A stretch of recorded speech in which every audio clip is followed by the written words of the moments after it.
ನಮಸ್ತೆ ಬಂಧುಗಳೇ, ಮತ್ತೊಂದು ಇಂಟರೆಸ್ಟಿಂಗ್ ಎಪಿಸೋಡ್ಗೆ ತಮ್ಮೆಲ್ಲರಿಗೂ ಹಾರ್ದಿಕವಾದಂತಹ ಸ್ವಾಗತ. ದಯಮಾಡಿ ಹೆಚ್ಚು ಚಂದ್ರಶೇಖರ್ ಯೂಟ್ಯೂಬ್ ಚಾನಲ್ನ ಸಬ್ಸ್ಕ್ರೈಬ್ ಮಾಡಿಸಿ ಬೆಲ್ ಬಟನನ್ನು ಪ್ರೆಸ್ ಮಾಡಿ. ಕನ್ನಡದಲ್ಲಿ ಒಂದು ಗಾದೆ ಇದೆ, ಉಂಡ ಮನೆಗೆ ಜಂತೆ ಎಣಿಸಿದ್ರು ಅಂತ ಹೇಳಿ.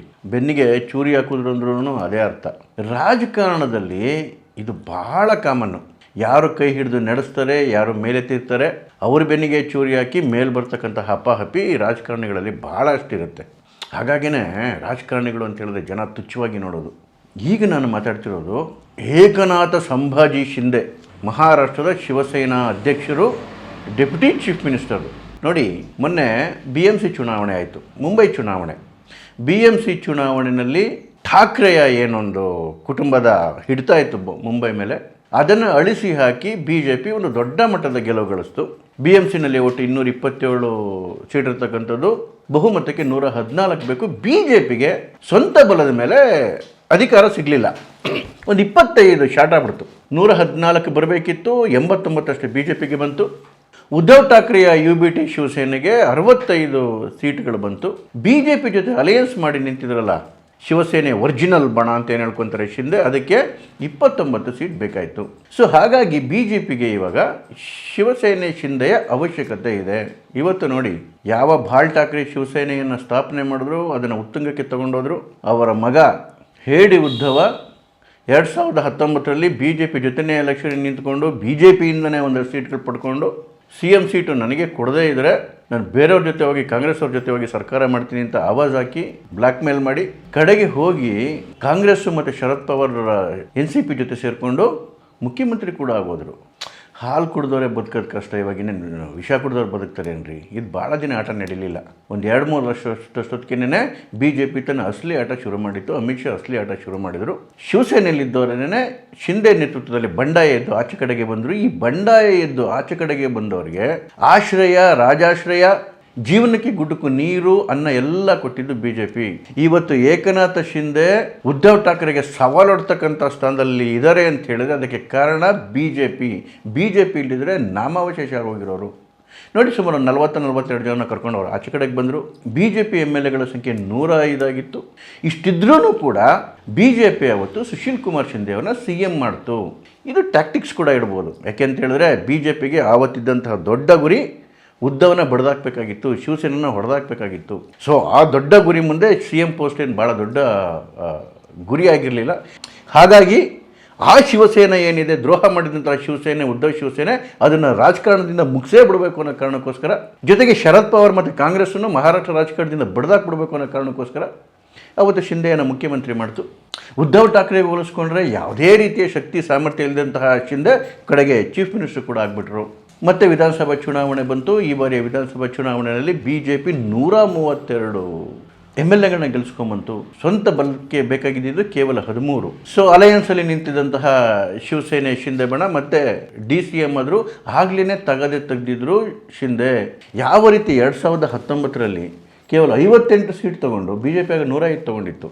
ಉದ್ಧವ್ ಠಾಕ್ರೆ ಕಿರಿಕ್ ತೆಗೆದಿದ್ರು, ಇಲ್ಲ ನಮ್ಮ ಸಪೋರ್ಟ್ ಇಲ್ದಂಗೆ ಸರ್ಕಾರ ಮಾಡಲಿಕ್ಕಾಗಲ್ಲ, 2 ವರ್ಷ ರೊಟೇಷನ್ ಆಗಬೇಕು CMದು, ಫಸ್ಟ್ ಟೈಮ್ ನಮಗೆ ಕೊಡಬೇಕು CM ಪೋಸ್ಟ್ ಅಂತೇಳಿ ಯಾವ ಕಿರಿಕ್ ಮಾಡಿದರು. ಅದೇ ಗಲಾಟೆಯನ್ನು ಈ ಸರಿ ನಿಧಾನಕ್ಕೆ ಕುಯ್ ಅಂತೇಳಿ ಶಿಂದೆ ಶುರು ಮಾಡಿದರು. CM ಸೀಟು ರೊಟೇಷನ್ ಆಗಬೇಕು ಅಂತೇಳಿ. ಆದರೆ ಕೇಳಿಸ್ಕೊಳ್ಳೋವಂಥ ವ್ಯವಧಾನ ಯಾವ BJP ಅವ್ರಿಗೂ ಇರಲಿಲ್ಲ. ಕಡೆಗೆ ಫಡ್ನವೀಸ್ ಅವರು ಚೀಫ್ ಮಿನಿಸ್ಟರ್ ಆದರು. ಒಲ್ಲದ ಮನಸ್ಸಿನಿಂದ DCMನ ಒಪ್ಕೊಂಡ್ರು ಶಿಂದೆ. ಈ BMC ಚುನಾವಣೆಯಲ್ಲಿ BJP ಮತ್ತೆ ಶಿವಸೇನೆ ಶಿಂದೆ ಜೊತೆ ಅಲಯನ್ಸ್ ಮಾಡ್ಕೊಂತು ಸಾಕಷ್ಟು ಕ್ಷೇತ್ರಗಳನ್ನ ಬಿಟ್ಕೊಡ್ತು. ಕಾರಣ ಏನು ಅಂತ ಹೇಳಿದ್ರೆ, ಬಾಳ್ ಠಾಕ್ರೆಯ ನಿಜವಾದ ಲಿಗಸಿ ಶಿವಸೇನೆ ಶಿಂದೆ ಬಣನೇ ಆಗಲಿ, ಒಟ್ಟು ಆ ಏನು ಧರ್ಮದ್ರೋಹಿ, ದೇಶದ್ರೋಹಿ ಉದ್ಧವ್ ಠಾಕ್ರೆ ಇದ್ದರೆ ಆ ಶಿವಸೇನೆನ ಮುಗಿಸೇ ಬಿಡಬೇಕು ಅಂತೇಳಿ BJP ಮತ್ತೆ ಅಲಯನ್ಸ್ ಮಾಡಿಕೊಂಡು ಶಿಂದೆಗೆ ಪಂಪ್ ಮಾಡ್ತಕ್ಕಂಥ ಕೆಲಸ ಮಾಡ್ತು. ಆದರೆ ಚುನಾವಣೆ ರಿಸಲ್ಟ್ ಬಂದಾಗ BJPಗೇನೋ ಭಾಳ ದೊಡ್ಡ ಮನೆಯೂ ಸಿಕ್ಬಿಟ್ಟಿತ್ತು, 89 ಸೀಟು. ಆದರೆ ಉದ್ಧವ್ ಠಾಕ್ರೆಗೆ 65 ಸೀಟುಗಳು ಬಂದವು, ಶಿಂದೆಗೆ ಬಂದಿದ್ದು ಕೇವಲ 29. ಅರ್ಧಕ್ಕರ್ಧನೂ ಬರಲಿಲ್ಲ ರೀ. ಈ ಮನುಷ್ಯನ ಯೋಗ್ಯತೆ ನೋಡ್ರಿ. ಆದರೆ BJPಗೆ ಏನಾಗೋಯ್ತು, 25 ಸೀಟುಗಳ ಕೊರತೆ ಬಂದ್ಬಿಡ್ತು. 114 ಸೀಟ್ ಬೇಕು. ಇಂಡಿಪೆಂಡೆಂಟಾಗಿ BMC ಆಳೋದಕ್ಕೆ 25 ಸೀಟ್ಗಳ ಶಾರ್ಟೇಜ್ ಬಂದ್ಬಿಡ್ತು. 29 ಸೀಟ್ ಇದೆಯಲ್ಲ ಶಿಂದೆ ಹತ್ರ. ಈಗ ಡಬಲ್ ಗೇಮ್ ಸ್ಟಾರ್ಟ್ ಮಾಡಿದ್ದಾರೆ. ತನ್ನ ಎಲ್ಲ MLAಗಳನ್ನ ಕರ್ಕೊಂಡೋಗಿ ತಾಜ್ ಹೋಟ್ಲಲ್ಲಿ ಕೂಡಾಕೊಂಡು ಕೂತಿದ್ದಾರೆ. ಒಳಗಡೆ ಕೂತ್ಕೊಂಡು ಒಂದು ದಿನಕ್ಕೊಂದೊಂದು ಸಂದೇಶ ಕಳಿಸ್ತಾ ಇದ್ದಾರೆ.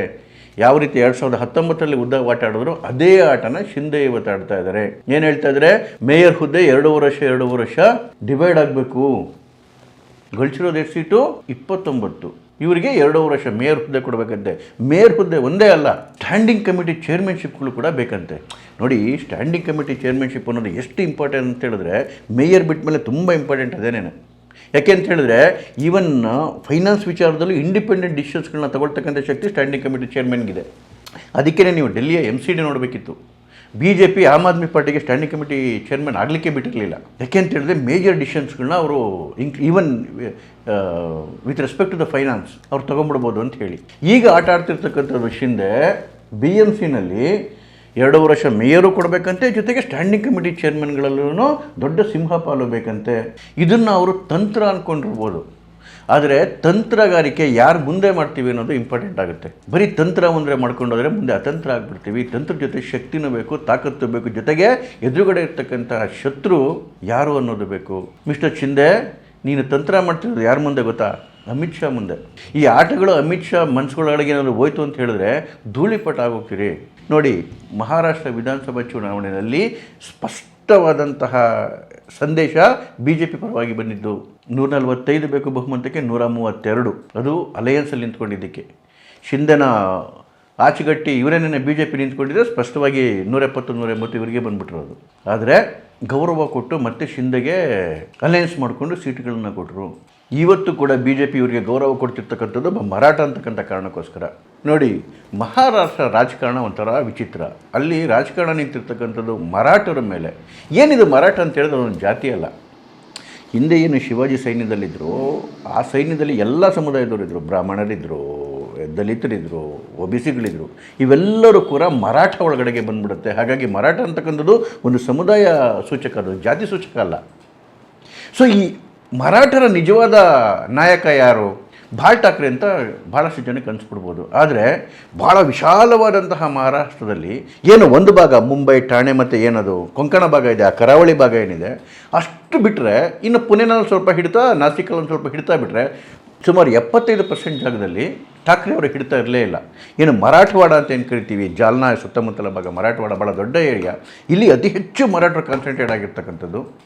ಈ ಮರಾಠವಾಡದ ಮೇಲೇ ಬಾಳ್ ಠಾಕ್ರೆ ಅವರಿಗೆ ಕಂಟ್ರೋಲ್ ಇಲ್ಲ, ಯಾವತ್ತೂ ಕಂಟ್ರೋಲ್ ಬರಲಿಲ್ಲ. ಅವ್ರಿಗೆ ಹಿಡ್ತಾ ಇದ್ದಿದ್ದು ಕೇವಲ ಮುಂಬೈಯಲ್ಲಿರ್ತಕ್ಕಂತಹ ಮರಾಠರ ಮೇಲೆ.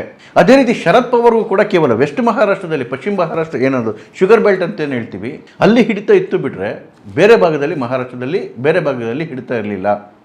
ಸೊ ಹಾಗೆ ನೋಡಿಕೊಂಡ್ರೆ ಒಟ್ಟಾರೆ ಮಹಾರಾಷ್ಟ್ರದ ಮೇಲೆ ಪ್ರಭಾವ ಯಾರ್ದಿತ್ತು ಅಂತ ಹೇಳಿದ್ರೆ ಹಿಂದೆ 2000 ಹಿಂದೆ ಕಾಂಗ್ರೆಸ್ಸಿಗಿತ್ತು. ಈಚಿನ ದಿನಗಳಲ್ಲಿ ಕಂಪ್ಲೀಟ್ ಹೋಲ್ಡ್ ಇರ್ತಕ್ಕಂಥದ್ದು BJPಗೆ ಮಾತ್ರ. ಸೊ ಇಡೀ ಮಹಾರಾಷ್ಟ್ರದಲ್ಲಿ ಅಸ್ತಿತ್ವವನ್ನು ಅಥವಾ ಶಕ್ತಿಯನ್ನು ಹೊಂದಿರತಕ್ಕಂಥ ಏಕೈಕ ಪಾರ್ಟಿ ಅಂತ ಹೇಳಿದ್ರೆ BJP. ಶಿವಸೇನೆಯ ಪ್ರಭಾವವೇ ಕೇವಲ ಮುಂಬೈ ಸುತ್ತಮುತ್ತ ರಿಸ್ಟ್ರಿಕ್ಟ್ ಆಗಿತ್ತು. ಇನ್ನು ಅದರೊಳಗಡೆ ಬಣವಾಗಿ ಬಂದಿರತಕ್ಕಂಥ ಶಿಂದೆ ಪ್ರಭಾವ ಏನು ಎಷ್ಟಿರ್ಬೋದು? ಇವತ್ತು ಸ್ವಂತ ಕಾಲ ಮೇಲೆ ನಾವು ನಿಲ್ತೀವಿ ಅಂತ ಹೇಳಿದ್ರೆ ಅವ್ರು ಸ್ವಲ್ಪ ಠಾಣೆ ಭಾಗದಲ್ಲಿ ಒಂದಷ್ಟು ಸೀಟ್ಗಳು ತೊಗೋಬೋದು ಬಿಟ್ಟರೆ ಇನ್ನೆಲ್ಲೂ ಅವರ ಶಕ್ತಿ ಇಲ್ಲ. BMCನಲ್ಲಿ ಅಂದರೆ ಮುಂಬೈಯಲ್ಲಿ ಅವ್ರ ಯೋಗ್ಯತೆ ಗೊತ್ತಾಗೋಯ್ತು. ಇನ್ನು ಮರಾಠವಾಡ, ಪಶ್ಚಿಮ ಮಹಾರಾಷ್ಟ್ರ, ಉತ್ತರ ಮಹಾರಾಷ್ಟ್ರ, ವಿದರ್ಭದಲ್ಲಿ ಅವರು ಕೇಳೋರೇ ಗತಿ ಇಲ್ಲ ಅವ್ರನ್ನ. ಸೊ ಅವ್ರು ಏನಾದರೂ ಉಸಿರಾಡಬೇಕು ಅಂತೇಳಿದ್ರೆ ಕೇವಲ BJP ಬೆನ್ಮೇಲೆ ಕೂತ್ಕೊಂಡು ಉಸಿರಾಡಬೇಕು ಬಿಟ್ಟರೆ ಸ್ವಂತವಾಗಿ ಉಸಿರಾಡತಕ್ಕಂಥ ಯೋಗ್ಯತೆಯೂ ಇಲ್ಲ. ಇಂತಹ ವ್ಯಕ್ತಿ ಅದೇನೋ ಹೇಳ್ತಾರಲ್ಲ, ಸಿಂಹಾಸನದ ಮೇಲೆ ನಾಯಿನ ತೊಗೊಂಡೋಗಿ ಕೂರಿಸಿದ್ರೆ ಅದೇನೋ ನೋಡಿ ಓಡ್ಬಂತು ಅಂತ ಹೇಳ್ದಂಗೆ, ಆ ರೀತಿಯಲ್ಲಿ ಇವತ್ತು ಅಧಿಕಾರದ ಹತ್ತತ್ರ ಬಂದಾಗ ನಾನು ಸಪೋರ್ಟ್ ಇಲ್ದಿರೆ ಅಧಿಕಾರ ಮಾಡಲಿಕ್ಕೆ ಆಗಲ್ಲ ಅಂತ ಅನಿಸ್ತಿದ್ದಂಗೆ ನನಗೂ ಅದರಲ್ಲಿ ದೊಡ್ಡ ಶೇರು ಬೇಕು ಅಂತ ಹೋಗೋದಿದೆಯಲ್ಲ, ಇದು ನಾನು ಹೇಳಿದ್ನಲ್ಲ ಆಗಲೇ, ರಾಜಕಾರಣದಲ್ಲಿ ತಂತ್ರಗಳು ಮಾಡಬೇಕು, ಆದರೆ ಯಾರು ಮುಂದೆ ಮಾಡ್ತಿರೋದು ಇಂಪಾರ್ಟೆಂಟು. ಇವತ್ತು BJPಗೆ ಯಾವ ಶಿಂದೆಯ ಅವಶ್ಯಕತೆಯೂ ಇಲ್ಲ. ಯಾವ ದೊಡ್ಡ ಉದ್ದೇಶ ಇಟ್ಕೊಂಡು ಉದ್ದವನ್ನ ಹಣಿಬೇಕು ಅಂತ ಹುಟ್ಟಿದ್ರು ಆ ಕೆಲಸದಲ್ಲಿ ಆಲ್ಮೋಸ್ಟ್ 90% ಸಕ್ಸಸ್ ಆಗಿಬಿಟ್ಟಿದೆ. ಶರದ್ ಪವಾರ್ನ ಹೊಡಿಲೇಬೇಕು ಅಂತ BJPಯ ರಣತಂತ್ರ ಆಯಿತು, ಹೊಡೆದಾಗಿದೆ. ಕಾಂಗ್ರೆಸ್ನ ಮಹಾರಾಷ್ಟ್ರ ರಾಜಕಾರಣದಲ್ಲಿ ಮುಗಿಸ್ಬೇಕು ಅಂತಿತ್ತು, ಅದಾಗಲೇ ಮುಗಿಸಾಗಿದೆ. ಸೊ ಒಂದೇ ಕಲ್ಲಲ್ಲಿ 4 ಹಕ್ಕಿಗಳನ್ನ ಹೊಡೆದು ಬಿಸಾಕಿದ್ದಾರೆ. ಇವತ್ತು ಉದ್ಧವ್ ಠಾಕ್ರೆಯ ಶಕ್ತಿ ಕೇವಲ ಏನು ದಾದರ್ ಸುತ್ತಮುತ್ತ ಇರ್ತಕ್ಕಂಥ suburb area, Mumbai suburb area ಮತ್ತು ಮುಂಬೈ ಕಾಸ್ಮೋಪಾಲಿಟನ್ ಏರಿಯಾದಲ್ಲಿ ಸೆಂಟ್ರಲ್ ಭಾಗದಲ್ಲಿ ಇದೆ ಬಿಟ್ಟರೆ ಇನ್ನೆಲ್ಲೂ ಶಕ್ತಿನೇ ಇಲ್ಲ ಅವ್ರಿಗೆ. ಸೊ ಇವತ್ತು ಶಿಂದೆಗೆ ಬದುಕಬೇಕು ಅಂತ ಹೇಳಿದ್ರೆ ಬಿ ಜೆ ಪಿ ಬೇಕು. ಅದೇ ಬಿ ಜೆ ಪಿಗೆ ಶಿಂದೆ ಅವಶ್ಯಕತೆ ಇಲ್ಲ. ಇದನ್ನು ಅರ್ಥ ಮಾಡ್ಕೋಬೇಕು. ಯಾವಾಗಲೂ ಹಿಂದೆಗಡೆ ಕೈಯಲ್ಲಿ ಚೂರಿ ಇಟ್ಕೊಂಡೇ ಅವ್ರು ಬೆನ್ಗಿಡಿತೀನಿ ಇವ್ರು ಬೆನ್ಗಿಡಿತೀನಿ ಅಂತ ಓಡಾಡ್ತಾ ಇದ್ದರೆ ಭಾಳ ದಿನ ರಾಜಕಾರಣ ಮಾಡಲಿಕ್ಕಾಗಲ್ಲ. ಯಾವತ್ತು ನಿಮ್ಮ ಮೇಲೆ ಕಣ್ಣು ಅಮಿತ್ ಶಾಗೆ ಬೀಳುತ್ತೆ ಆವತ್ತು ಕತೆ ಮುಗಿಯುತ್ತೆ. ಹಾಗಾಗಿ ಶಿಂದೆ ಅವರೇ, ಯಾವುದೇ ಜನ್ಮದ ಪುಣ್ಯ ಬಿ ಜೆ ಪಿ ಆಶ್ರಯ ಸಿಕ್ಬಿಟ್ಟಿದೆ. ಬಿ ಜೆ ಪಿ ಗೌರವ ಕೂಡ ಕೊಟ್ಟಿದೆ. ಯೋಗ್ಯತೆ ಇಲ್ಲದವ್ರಿಗೆ ತೊಗೊಂಡೋಗಿ ಸಿ ಎಮ್ ಮಾಡಿದೆ, ಈಗ ಡಿ ಸಿ ಎಮ್ ಮಾಡಿದೆ. ಬಾಯಿ ಮುಚ್ಕೊಂಡಿದ್ರೆ ಬಿ ಎಮ್ ಸಿನಲ್ಲೂ ಒಂದಷ್ಟು ಅಧಿಕಾರ ಕೊಡುತ್ತೆ. ಅದು ಬಿಟ್ಬಿಟ್ಟು ಚಿಲ್ಲರೆ ಆಟ ಆಡೋಕ್ಕೆ ಹೋದರೆ ನಾಮಾವಶೇಷ ಆಗೋಗ್ತೀರಿ. ನಮಸ್ಕಾರ.